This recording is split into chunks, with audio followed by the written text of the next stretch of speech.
Oi. Boa tarde, gente.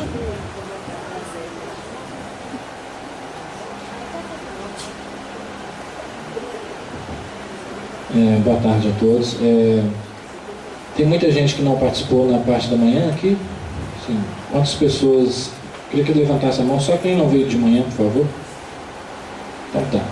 Então deixa eu me apresentar novamente. Meu nome é Zé Eduardo, conhecido como Zé Edu.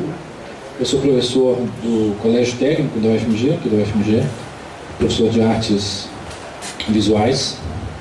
O Coltec tem uma coisa interessante, que é assim, o Coltec faz esse ano 45 anos e sempre teve uma disciplina ligada à fotografia e artes visuais desde o seu início.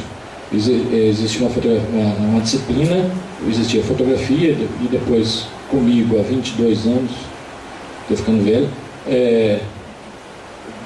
eu transformei a disciplina também em fotografia e vídeo, artes visuais, tecnologia da imagem. Então, assim, é uma coisa interessante que, como disciplina formal, os alunos do Coltec sempre fizeram de alguma forma fotografia, vídeo, animação, stop motion e tal. E eu estou aqui na FAI fazendo doutorado. A professora Rosemary Dória, que é a minha orientadora, e a professora Rosemary Dória, que é a coordenadora do grupo de pesquisa de Cinema e Educação, que eu sou um subcoordenador. E ela não pôde estar presente aqui hoje, o esposo dela teve que fazer uma cirurgia e ainda está no hospital, então ela pediu para que eu falasse sobre isso com vocês, né, agradecendo a participação de todos e se desculpando por não poder estar aqui. O grupo Sétima Arte a gente tem no CNPq, já foi criado um diretório desse grupo de pesquisa. Atualmente ele conta com 5 pesquisadores, 4 doutorandos entre eles e 6 bolsistas, 2 bolsistas de extensão e 4 bolsistas do programa PIQUEG da Pró-Reitoria de Graduação. A gente apresentou o nosso site na parte da manhã. Eu acho que a gente não precisa fazer isso agora de novo, mas a gente está mudando o site, ele vai ao ar, estar ao ar até daqui uns 15 dias, renovado com várias mudanças. E aí eu gostaria que vocês pudessem visitar a página, o site, sugerir, dar sugestões. A gente está fazendo algumas reformulações. Sétima Arte, é só procurar na FAI, né? faiufmg.br/Sétima Arte. A programação de agora à tarde, a gente então tem a fala de 2 pessoas, professora Ana Lúcia, da Belas Artes, e Marília Franco, de São Paulo. A professora Inês Teixeira, que é de um outro grupo de pesquisa sobre cinema aqui da FAI também, ela não chegou ainda. E aí, pelo tempo, eu acho...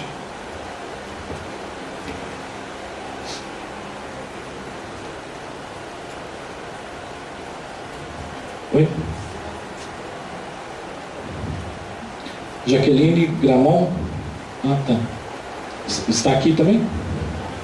Ah, tá. Ok.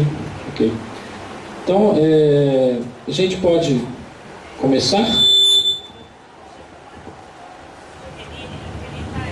Ok. Então, a mesa... Eu queria chamar, então, por favor, a professora Marília, professora Ana.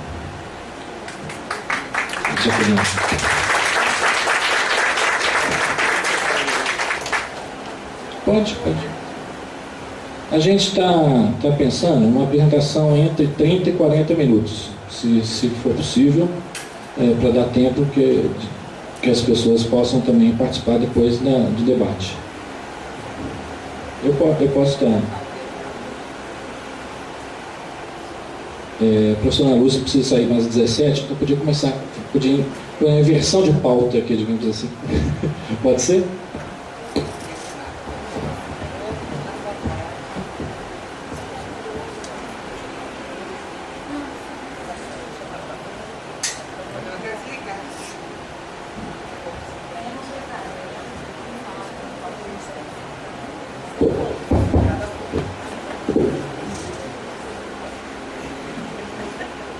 Então vamos dar início. Eu queria justificar que a professora Inês está dando o suporte para Simone Monteiro, que falou de manhã e vai viajar agora, mas daqui a pouquinho ela está entre a gente também.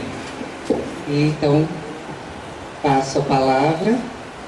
Você inicia, né? Você tem horário para sair nisso? Boa tarde a todos. Eu sou a professora Ana Lúcia Andrade, da Escola de Belas Artes da UFMG. Eu leciono lá desde 2002 e eu dou aula de uma disciplina de linguagem cinematográfica para os alunos, e me convidaram para essa mesa para falar um pouco sobre a minha experiência, né, como professora nessa área, dentro desse tema educação e cinema no Brasil. O que a gente que não trabalha diretamente, né, com o ensino médio e trabalhando, falando de cinema para quem está pensando em fazer cinema, como no caso do Belas Artes, as nossas disciplinas são: o curso é de cinema de animação e artes digitais. Eu preferia sem microfone, mas enfim. Então eles têm uma formação para serem cineastas de animação, né? Eles vão fazer animação. E eu com alguns outros professores, poucos professores da área teórica desse curso, que tem uma carga prática muito grande, vocês imaginem, para fazer um desenho animado, além de saber de desenhar, né, um tempo muito grande, se a gente pensar que, praticamente, resumindo assim para vocês, que a cada 1 segundo você teria que fazer pelo menos 12 desenhos, né? Então você tem uma noção do trabalho que dá. E dentro dessas disciplinas teóricas, né, a gente faz uma noção básica no meu caso, né, nas disciplinas que eu dou, falar um pouco sobre o estilo e a autoria dos cineastas, e na disciplina de linguagem ensinar esse alfabeto da linguagem audiovisual para os alunos. E que eu sempre pensei nisso, que é uma disciplina que eu imagino que deveria ter desde o ensino básico para as pessoas. Linguagem audiovisual. Como você ler as imagens e movimentos, né, associadas ao som. E dentro da minha formação, que eu estudo o cinema de entretenimento também, né? Eu sou formada em comunicação antes de ir para a escola de artes, e tentando entender essa linguagem, como que ela exerce, né, um fascínio e uma cegueira na gente, né? Desde muito pequena eu sou cinéfila. Acabei estudando para fazer cinema, para poder falar disso sem ninguém me achar uma chata insuportável. E o que eu percebo, desde que eu gosto muito de filmes, é como as pessoas se entregam àquilo. Isso foi o que me fascinou, que me fez querer estudar cinema, de como a gente se envolve com aquela linguagem a ponto de a gente esquecer até que é um filme. E claro que isso é ótimo para o prazer do entretenimento, da catarse. A maioria das pessoas usa o cinema para isso, né? Só para se entreter. Tem gente que odeia que o cinema a faça pensar ou a faça sair de algum lugar de conforto. E eu quis estudar isso, né? Eu me lembro, só contando rapidamente uma história, quando eu era pequeno, quase adolescente, com a minha família em casa, a gente assistindo um Hitchcock. Se não me engano, era O Homem que Sabia Demais. E num determinado momento de tensão absoluta, claro, do filme, eu estava completamente envolvida, segurando na cadeira, assim, quando eu, de repente eu fui olhar assim, para comentar uma coisa, eu olhei meu pai, minha mãe, os meus irmãos da mesma forma, assim, tensos, apertando a cadeira e olhando aquilo. Eu saí até do filme e falei assim, gente, que impressionante, que poder tem, né? Pessoas tão diferentes que viviam juntas e tendo a mesma emoção diante disso, sem ter noção de que está tendo isso, né? E aí, praticamente pouco tempo depois, eu sempre fui uma fanática, como eu disse, do cinema, li tudo, eu me deparei com uma frase do Hitchcock falando exatamente o que eu tinha testemunhado. Ele falava assim, se eu fizer... o que eu quero com o meu trabalho é que as pessoas agarrem o braço da cadeira.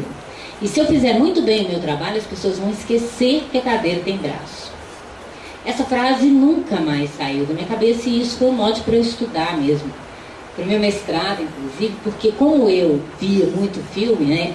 Eu sou de uma geração que, infelizmente, conheceu a maioria dos grandes filmes da história do cinema ou na TV ou no vídeo.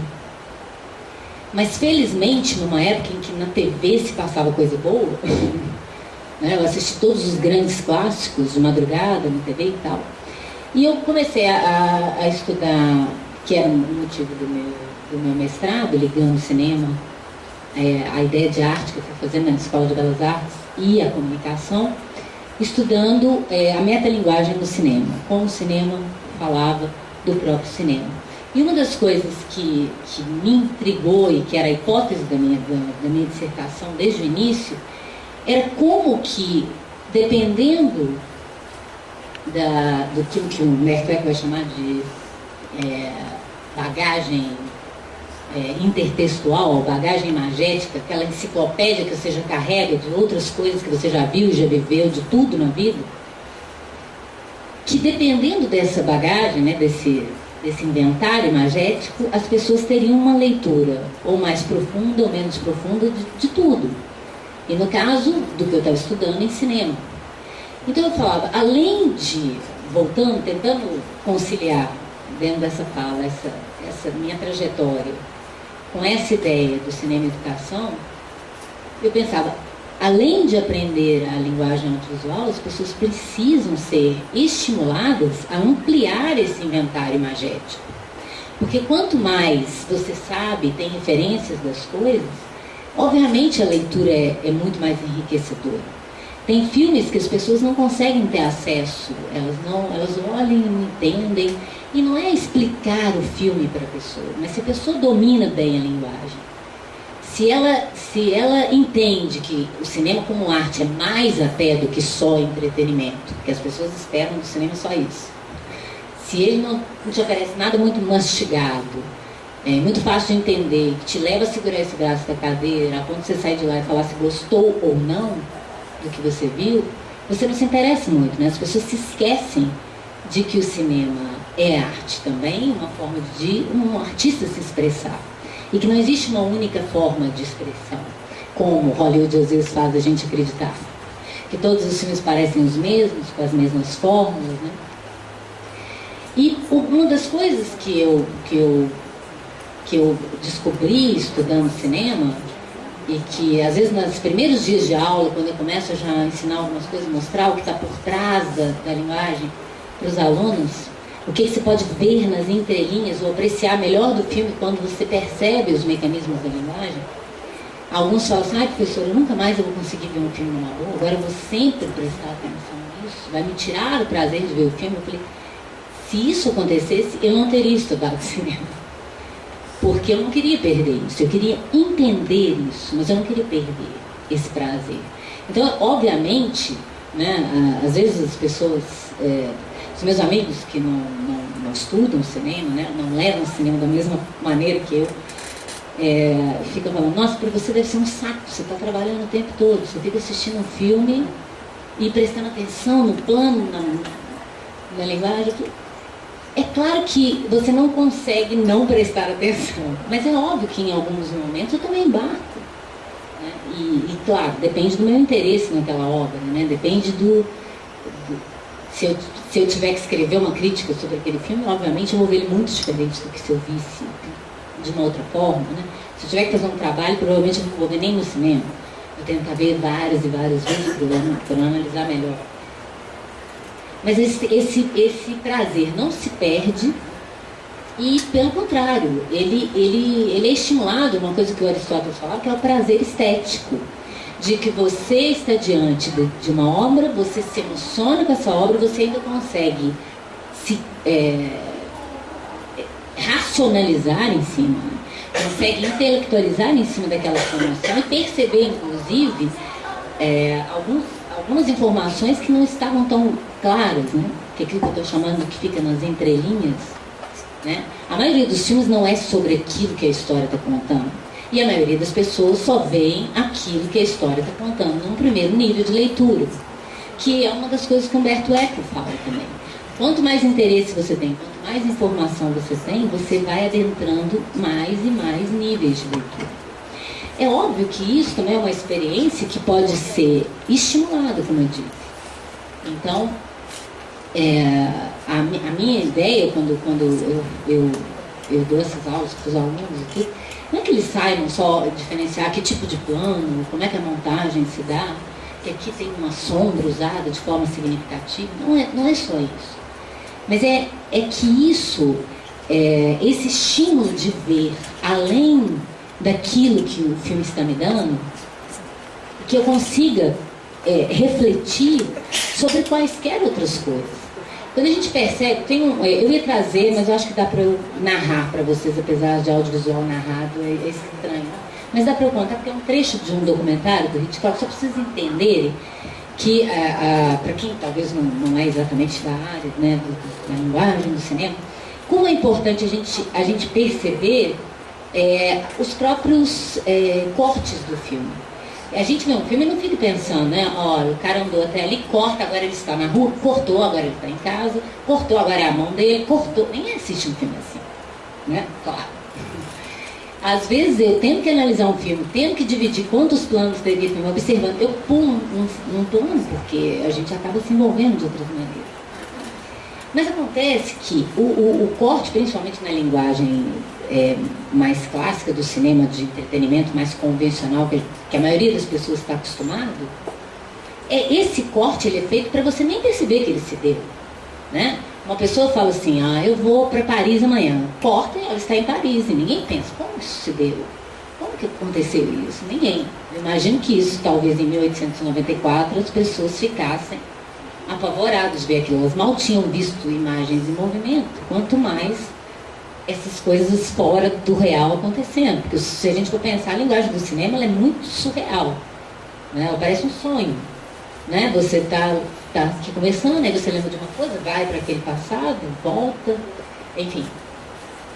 Então o Hitchcock fala dessa importância de você perceber o que é colocado entre esses planos que está te levando a ter essa ilusão de que uma história está sendo contada para você. Porque não é a mesma coisa da história oral, né? De alguém chega e fala, era uma vez, num reino muito distante, aconteceu isso. Não, aparece uma casa, aí aparece um homem, aí aparece um corredor, um carro, sai um homem. É assim que é contado. E a gente vai, o que é isso? Esse homem tem a ver com esse carro, tem a ver com essa casa. A gente vai trabalhando mentalmente. Eu falo que é um esforço terrível, que a gente nem se dá conta do que a gente faz quando está vendo um filme.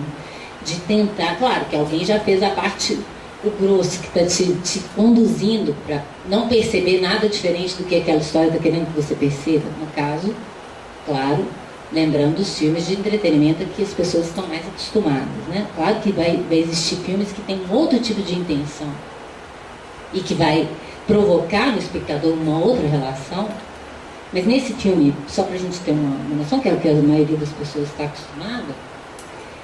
Então o Hitchcock fala, né? Se, por exemplo, que é um efeito lá dos russos no início do cinema, chamado efeito Kuleshov, mas que ele numa entrevista, ele reproduz isso numa entrevista para uma empresa de televisão do Canadá, nos anos 60, em que ele fala, vocês imaginam um homem como eu, imaginem ele, o Hitchcock, todo mundo deve conhecer minimamente a imagem dele. Vocês têm uma imagem minha, ele mostra, né, enquanto ele está falando, essa minha imagem olhando, simplesmente simplesmente uma pessoa olhando. Corta, mostra o que essa pessoa vê. Esse corte de, por exemplo, vocês estão olhando aqui para mim, vocês estão olhando para mim, se eu olhar para cá e assustar, vocês vão olhar para lá também. E você é levado a esse olhar sem se dar conta, né? Que a linguagem acabou criando esses mecanismos. Então ele fala, a pessoa olha, mostra o que ela vê, mostra depois a reação dela. Uma reação, uma coisa básica da montagem. Então, ele fala, imaginem que vocês, eu olhando, mostro o que eu vejo, a minha reação, eu rio, eu sorrio. Agora, dependendo do que eu colocar no meio do que eu estou vendo, vocês vão ter uma impressão de mim de uma forma ou de outra. Então, por exemplo, eu estou olhando, mostra uma mulher com um bebezinho brincando no parque. Volta para mim, eu estou rindo. O que eu sou? Sou um velhinho simpático, que aprecia uma mulher com uma criança numa praça. Agora, altera essa imagem do meio. Tira essa imagem do meio, da mulher com a criança, coloca, por exemplo, uma mulher de biquíni. O que eu sou agora?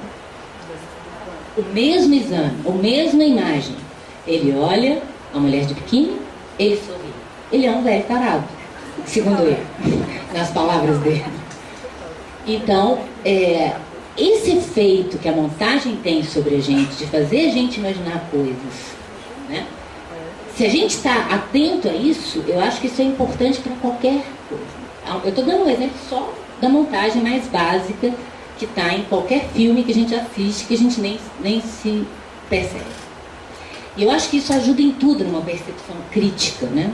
De você perceber a notícia que é dada, por exemplo, num jornal, a propaganda que vem depois e a notícia que vem logo depois. Quando você começa a relacionar as informações como elas são dadas para a gente, com essa visão crítica já, sem esse olhar invisível, ingênuo, que a gente embarca sem saber por que está embarcando ali, você perde a oportunidade de fazer ligações e de tecer um raciocínio mais crítico e que, mesmo que você possa apreciar ou se envolver até com aquilo, você tenha um certo distanciamento que você possa refletir sobre ele, né? Então, dentro das pesquisas que eu fiz de todos os professores e profissionais envolvidos em educação ou em audiovisual, que falam sobre essa questão de como ensinar audiovisual, né, para a escola, eu sempre me preocupei com isso, sempre quando eu ouço isso, que não seja aquela coisa de entretenimento, porque o cinema já é usado demais como entretenimento. Olha que eu estudo isso, eu acho importante, inclusive, estudar isso, porque é aquilo que é menosprezado até pela Academia de Arte, como se entretenimento não fosse arte. E que é uma questão discutível aí, mas que tem outros aspectos envolvidos aí que tem que ser levado em conta. E então eu sempre falei isso, que mais do que usar o cinema, por exemplo, a pessoa vai falar de Segunda Guerra Mundial, vamos passar um filme de Segunda Guerra Mundial e vamos ilustrar o tema ou comentar o tema com esse filme. Pode até isso ser usado como uma estratégia também, mas isso vai além disso. Porque o próprio filme em si, através da sua linguagem, como esse exemplo que eu dei, ele já vai estar dando mais informações ali, críticas, né, do que só a história que ele está contando, né? Que é isso que eu estou falando, que o Humberto Eco identifica, né, dois tipos básicos de leitores, os ingênuos e os críticos. Claro que você tem aí no meio uma variação, que nem todo mundo é totalmente ingênuo e nem todo mundo é totalmente crítico.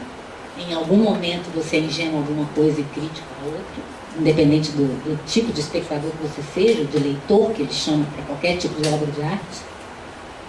Mas o que ele diz, que esse leitor ingênuo, ele é o que se preocupa com o primeiro nível de leitura. Quem é esse ali? Ele quer matar aquele ali quer matar esse porque aconteceu isso, né? A base da trama.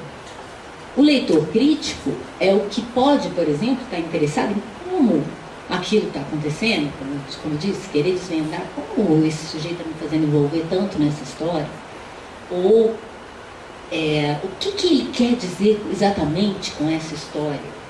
Ele está me contando isso assim, né? Ou perceber algumas relações, no caso que tem a ver com o que eu estava falando da minha dissertação de mestrado, que eu estava estudando metalinguagem, as intertextualidades. Isso pode ser uma citação, às vezes tem muito isso no filme, né? Você vê um grupo rindo e o outro grupo olhando. Por que esse povo está rindo? Pode ser uma piada que ela faz um sentido dependendo da informação que o espectador detém. Né? Por exemplo, pra vocês terem uma ideia, só para um exemplo rápido que me passa aqui pela cabeça, no filme Bananas, do Woody Allen, que ele fala de uma revolução, de uma república de bananas, e no meio da revolução, no meio da confusão toda, ele correndo, os revolucionários pela rua e tal, passa um carrinho de bebê, o Woody Allen olha assim e volta para a cena. Obviamente que o próprio Humberto Eco usa esse mesmo exemplo para falar assim, que para algumas pessoas fica engraçado pelo insólito. O que esse carrinho de bebê está fazendo no meio desse bagunço? Mas para algumas pessoas que possam reconhecer esse carrinho de bebê, vira uma outra informação. Que esse carrinho de bebê é uma referência ao encoraçado Potemkin do Eisenstein, lá dos anos 20, que no meio da primeira ideia de revolução, o carrinho de bebê desce. A escadaria, claro, que num sentido totalmente diferente do que o Woody Allen está propondo, né? O Woody Allen está resgatando isso, até uma homenagem até deslocada, né? Porque no filme do Eisenstein tem um sentido diferenciado, né? Mas obviamente que para as pessoas que reconhecem aquele carrinho do Eisenstein, o filme tem uma piscadela diferenciada, ele tem uma relação diferenciada. Nos Intocáveis do Brian De Palma, eu me lembro até que tem gente que já reconhece também, ou sabe, isso é de um filme russo, mas não tem a menor ideia do que isso. E às vezes até alguns críticos falam, mas uma sequência eisensteiniana, peraí, tem um carrinho de bebê igual o Eisenstein, mas não é uma sequência eisensteiniana. Não faça um homem revirar no túmulo, porque ele não queria que o cinema fosse entretenimento, né, o Eisenstein, exatamente. Então, e você sabendo, até porque essa coisa da piscadela é engraçado até pela falta de... Quando você reconhece a citação, não é só reconhecer a citação é engraçado. Não, é engraçado porque não tem nada a ver essa citação com que a discrepância torna aquilo ainda mais engraçado se você conhece o lugar original da piada. Um exemplo que eu dei assim, mas tem vários outros que a gente pode achar no cinema. Então, com certeza, essa ideia de que o cinema não pode ser usado simplesmente como entretenimento e que ele tem que estimular essas discussões críticas, né? Ele tem que... É o que eu estava tentando terminar, eu sempre lembrei de uma outra coisa que acabei não terminando. De que eu falo que mais importante que saber os planos, do que saber é você conseguir abrir... o que eu falo que é o mais importante para mim como professora, não é colocar nenhuma ideia de cinema ali dentro, claro, nenhum professor deve querer que eu crie ninguém, mas você estimular que ele queira ir além daquilo, que ele queira ampliar a sua leitura filmica, que ele queira conhecer aquelas referências e entender melhor aquelas referências, né? E eu acho que, de uma forma geral, né, quanto mais a gente sabe sobre uma coisa, sobre vários tipos de coisa, de vários pontos de vista, isso é muito melhor para a gente formar o nosso próprio senso crítico. Então, eu acho que o cinema seria um instrumento perfeito para isso começar desde cedo nas escolas, né? Aguçar esse espírito crítico. Porque às vezes eu vejo alunos que chegam com 20 anos que não viram nada. Eu dou aula na escola de animação, tem alunos muito bons, mas tem alunos que só viram Rei Leão e desenhos animados japoneses, que é o que eles veem. Então, você mostra um Bergman para eles acham lento, acham chato, não compreendem por que esse cara está horas aí nesse rosto para me falar o que sobre a morte.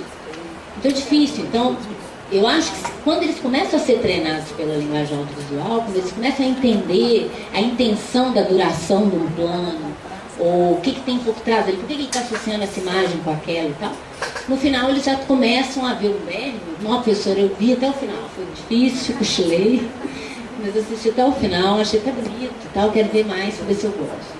Então isso é importante, Ninguém tem que gostar de nada, mas tem que minimamente conhecer ou se interessar pelas coisas, né, para poder desenvolver sua própria, inclusive, impressão de tudo, né, do que você achou, do que você não achou, porque a maioria das pessoas se sente muito crítica de cinema. Todo mundo se sente crítica de cinema. Isso não é bom, porque eu não gostei. Ninguém sabe explicar por que exatamente o filme não é bom. Na sua linguagem, na sua estrutura, no seu tema. A pessoa não gosta.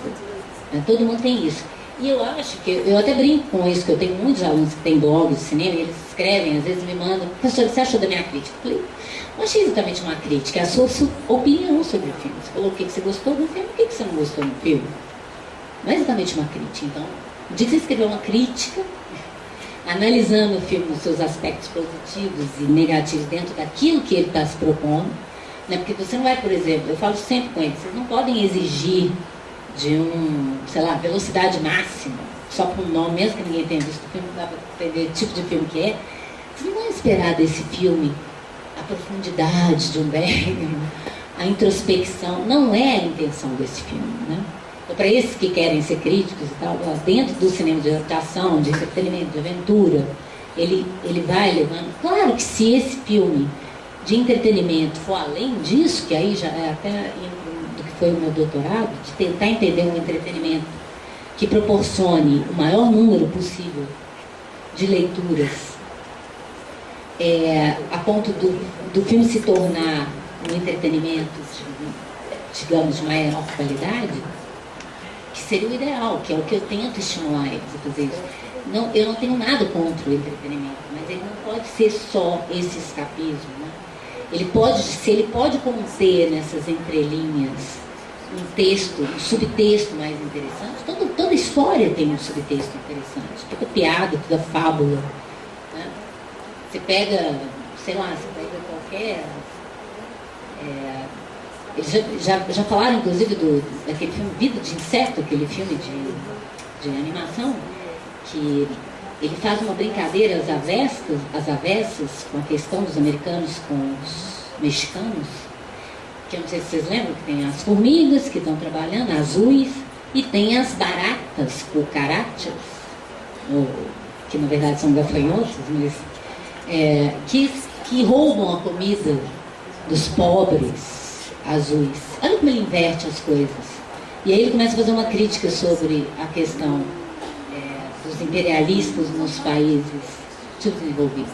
Se você estimula isso, a criança vê isso, claro, para isso ela tem que entender algumas outras coisas. Aí eu estou falando de ampliar o repertório cultural.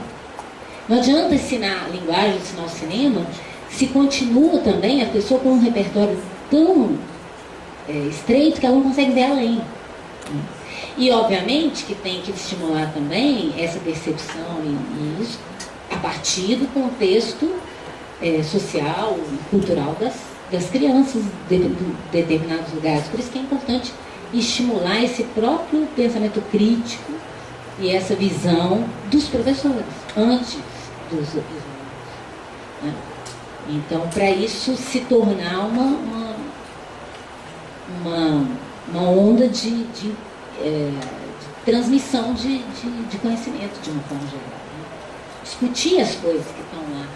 Eu me lembro sempre às vezes passo um filme que é muito antigo para os alunos, eles não entendem a cena, porque às vezes é uma superstição daquela época que eles não entendem mais hoje. Porque um filme que eu me lembro que o cara vai colocar o chapéu na cama e o outro não faz isso.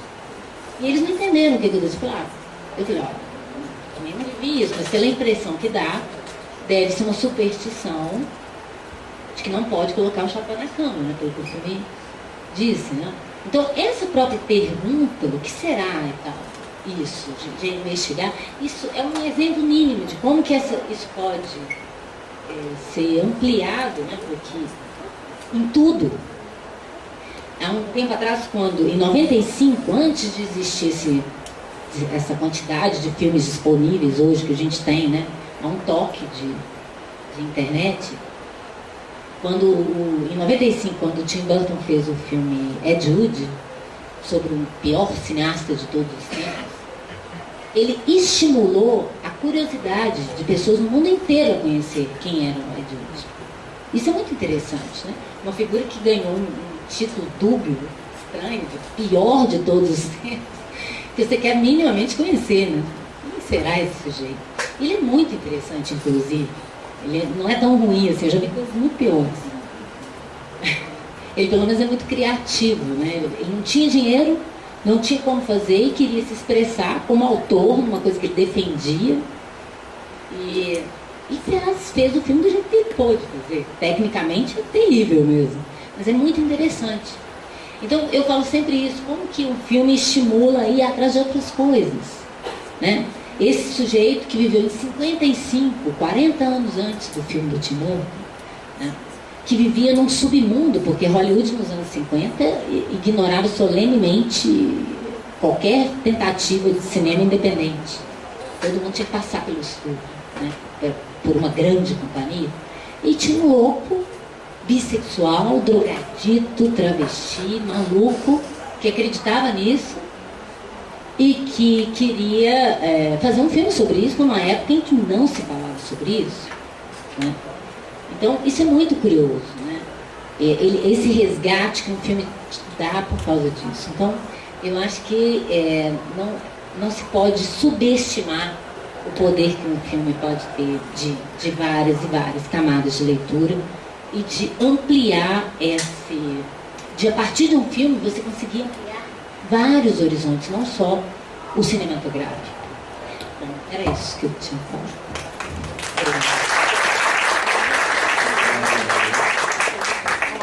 Vou passar. Primeiro eu queria anunciar e chamar para a mesa a professora Rosa Vani, minha amiga.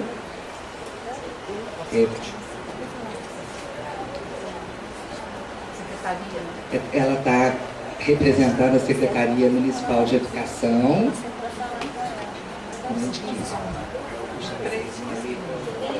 E na plenária, já que pessoal da Secretaria Municipal de Contagem. Aí queria anunciar também a Luzia, que é a coordenadora da formação docente da FUNEC Contagem.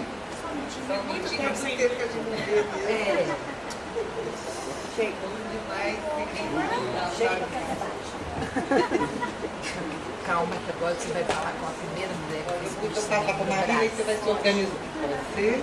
Então vamos ouvir a Marília agora. E aí você se apresenta. Professora Marília. Boa tarde a todas. Gosto muito de estar na Faculdade de Educação. Eu estou sempre na Faculdade de Comunicações, onde todo mundo torce o nariz para a minha mania de cinema e educação. Quer dizer, todo mundo é exagero, algumas pessoas compartilham, mas são muito poucas. Bom, eu tenho que me apresentar, eu sou Marília Franco, eu sou graduada em cinema na primeira turma da ECA. Eu já sou um dinossaurinho vivo ainda, né? Porque eu sou a primeira mulher formada em cinema no Brasil, com certeza porque na turma eram 9 homens e eu. Então, e foi a primeira turma de cinema que se formou no Instituto Universitário, então, museu, hello, vivo, tá? Eu fiquei 41 anos em sala de aula, dando aula sobre cinema e educação para gente que ia fazer cinema, né? Para alunos de graduação e depois na pós-graduação. Faz um ano e pouco que eu me aposentei. Continuo trabalhando, não parei, mas agora é outra coisa. E eu descobri, faz uma semana mais ou menos, eu vou compartilhar essa alegria com vocês, que além de bibliografia, porque bibliografia, né, chega um momento que todo mundo é fatalmente bibliografia, quando as pessoas me conhecem, eu leio seus textos, eu digo texto com pernas, agora, né? Mas outro dia de manhã, sempre que eu acordo, a primeira coisa que eu faço é ligar o celular, dar uma olhada nos e-mails, nas mensagens da minha filha que mora fora do Brasil e tal. E aí a gente recebe toda semana um e-mail do Google dizendo onde a gente foi citado, né? Normalmente eu não fui citado em lugar nenhum, porque qualquer coisa que tenha Marília, Silva e Franco aparece, né? Muitas vezes é o Itamar Franco, por exemplo, que está sendo citado, coisas do jeito. Mas às vezes sou eu mesma, né? E aí outro dia chegou lá uma informação e vinha Marília Franco completo, não vinha assim aquele Franco, vírgula, Marília, né? Aí eu fiquei curiosa e falei, nossa, acho que sou eu mesma, né? Tinha letra maiúscula. E eu cliquei, botei o dedinho no link lá, abri o link e a primeira coisa que eu faço é ir na bibliografia, no geral é tese, né? Dissertação, essas coisas.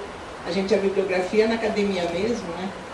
Aí não achei na bibliografia uma citação, né, minha. Eu falei, então, o que eu estou fazendo nesse texto? Aí eu voltei para o começo do texto e olhei para a primeira página, abertura, não sei o quê. Aí eu descobri que eu era epígrafe naquele texto. Quer dizer, é muito mais chique ser epígrafe do que ser bibliografia, não é? Então eu me senti eterna. Agora eu já não sou mais moderna, agora eu sou eterna, pronto. Mas eu gostei muito de em que eu sou, eu virei epígrafe, né? Eu virei epígrafe a partir de uma entrevista que eu dei por um site de mídia e educação que tem no Rio de Janeiro, que chama revista.com, que aliás recomendo, é muito bom. Eles me entrevistaram aqui em Ouro Preto, no Festival de Ouro Preto. O rapaz veio me entrevistar, eu já conhecia ele. Eu falei, posso chutar o pau da barraca? Ele falou, por favor. E aí eu fui falando, né? Fui chutando o pau da barraca ao longo do texto. Lá pelo meio do texto eu digo assim, cinema nunca foi, é ou será mero entretenimento. E ele pegou essa minha fala e botou no título da matéria. Aí eu falei, pô, legal, gostei, adorei a entrevista lá. E essa justamente foi a epígrafe que estava lá na página. E isto é a segunda etapa, né, de uma outra frase com a qual aí sim eu inaugurei minha vida de professora na área de cinema e educação, que é qualquer filme é educativo. Eu passei 41 anos dizendo isso, enchendo a paciência de todo mundo com essa frase, né? Porque para mim não é o filme que é educativo, é a relação que o espectador estabelece com o filme. Tem muito a ver com um monte de coisa que você falou, né? E a gente nunca sabe quando que o filme vai nos tocar de uma determinada maneira que nos transforme, né? Que nos altere. Aí, desde o momento que eu comecei a brincar com essa frase, né? Qualquer filme é educativo, vocês imaginam que eu comecei a dizer isso em 1970, em plena era da pornochanchada. E logo a primeira vez que eu lancei a minha frase ao vento, assim, foi justamente num encontro entre professores. Que tinha uma pessoa da área de psicologia na sala, que ficou uma fúria comigo, porque falou assim, imagina se pornochanchada é filme educativo. E era uma fase que estava começando um raciocínio assim, de que a pornochanchada estimulava a degradação sexual das pessoas, né? Aí eu virei para essa senhora, depois que ela ficou bem brava comigo, e falei assim, será que não é este indivíduo que já tem esta tendência, que gosta de ver esse filme porque sustenta o seu desvio? E aí ficou a pergunta no ar. Eu espero que tenha confundido um pouco a cabeça de algumas pessoas, né? Mas enfim, eu fui pela vida fora nessa perspectiva de que qualquer filme pode ser educativo ou é educativo, não importa a intenção do realizador, não é? E ao longo do tempo, de todo o meu exercício de professora de graduação, imagina, eu dando aula de cinema e educação para alunos que pretendiam virar Glauber Rocha. Era um saco, né? Vamos falar português claro. E essa tia vem com essa história de cinema e educação.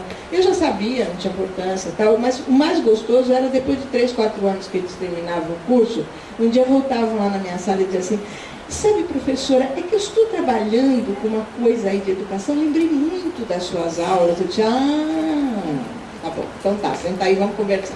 Agora mesmo, a seu gosto, né? Já que você descobriu que tem alguma coisa a ver. Isso aconteceu um monte de vezes, né? Mas, no meio disso, ao longo da minha vida acadêmica, aí sim, fazendo mestrado, doutorado, virando orientadora de mestrados e doutorados, eu fui sedimentando um conjunto de informações, de teóricos e de áreas de conhecimento para justificar essa minha frase, né? Porque também não posso ficar brincando com a cabeça das pessoas sem saber por quê, né? Eu tinha certeza do que eu estava dizendo, eu não sabia bem por quê ainda, né?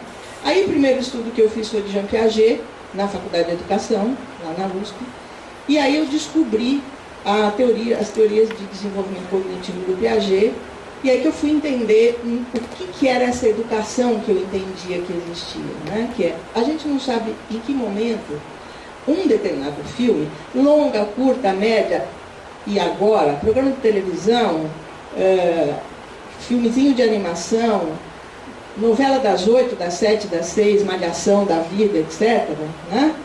Vai provocar um desequilíbrio afetivo, cognitivo na gente, e a partir desse desequilíbrio, agora falando piagetianamente, a gente vai reconstruir algum conhecimento, a gente vai desenvolver um novo instrumento cognitivo para pensar o mundo, para pensar a vida e para viver, né?